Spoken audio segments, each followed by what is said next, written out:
This is a survey of the Old Testament by Christian Becker. So first, I want to start off by going over the three main divisions of the Old Testament. The Jewish word for their scripture, which is the Old Testament, is Tanakh, and that's broken up into basically three sections. And that's the story of God's people, the writings of God's people, and the prophets of God's people. And so when we start at the beginning, it starts off with the story of God's people. And this is where the Jewish people have the first 5 books of the Bible, which is the Torah. And for them, that is the law. And that includes Genesis, Exodus, Leviticus, Numbers, and Deuteronomy. And this is the beginning of the story of God's people. But if we continue on with after Deuteronomy, it goes to Joshua, Judges, Ruth, 1st and 2nd Samuel, 1st and 2nd Kings, 1st and 2nd Chronicles, Ezra, Nehemiah, Esther. And that right there is a pretty fairly chronological order of the story of God's people. Then we go on to the writings of God's people. And this includes poetry and proverbs, sayings of God's people. This includes Job, Psalms, Proverbs, Ecclesiastes, Song of Songs. And this is, a lot of people like to say, this is man's words to God. And the story of God's people, the Torah, is God's words to man. And the writings of God's people is man's words back to God. And so this is where we find a lot of really emotional writing. It's very beautiful. It connects our hearts to God. And then we go into the prophets of God's people. And this is broken up into major prophets and minor prophets.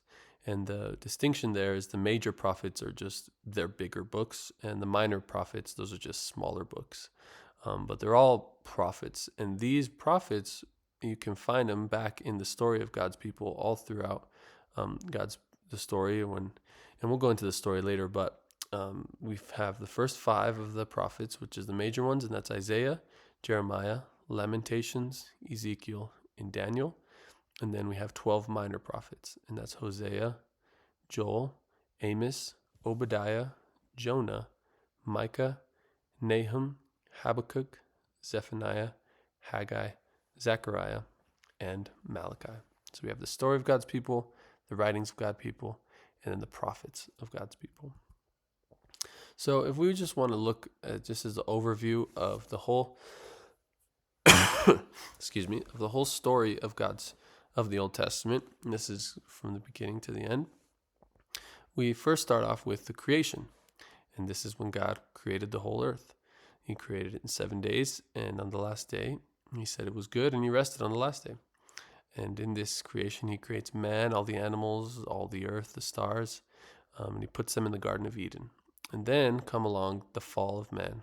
And this is when man disobeys God and rejects God's presence, and God removes them from his presence, and we have the fall of man. And after this, man is left on their own, and they just go into chaos and to evil, and that's when God punishes them and tries to bring correction with the flood. And he saves one man, his family, which is Noah, but he destroys everyone else with the flood. But even after Noah, they go crazy again, and all the people start acting up, and he still has faithfulness towards us, and so he still loves us, and so he calls out Abraham. And this is a faithful man that God calls to lead his chosen people. And so this is where we have the patriarchs, and this is Abraham and his kids. We have Isaac and Jacob, and then through that family, God has his chosen people, and he's using them. They eventually get led into slavery in Egypt, and they need to be saved. They get saved by God. He uses Moses, and that's what we call the Exodus, when he removes his people from slavery in Egypt.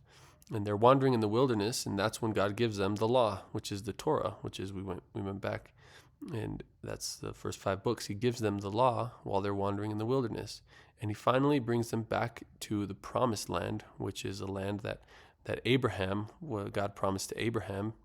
But now they are brought back out of Egypt, and they're brought back into the promised land. And they're in the promised land, and they first start off with judges ruling. And then eventually it goes to kings ruling, and this is where we find the story of Saul, David, and Solomon. And during Solomon's time, the temple is built. And David and Solomon wrote a lot of the writings that we find in the Psalms, Proverbs, and Song of Songs. And so, but the temple is built. But then comes along the kingdom. The kings start ruling and bring idolatry, and the kingdom gets divided into the northern and the south. And the north is Israel, and the south is Judah. And then eventually Assyria conquers Israel, and this is because of disobedience, that God's people are no longer following him. And so eventually Assyria conquers Israel, then Babylon conquers Judah, and then eventually a remnant is able to return back to the promised land. And that's where we end off the Bible with, or end off the Old Testament. Thank you.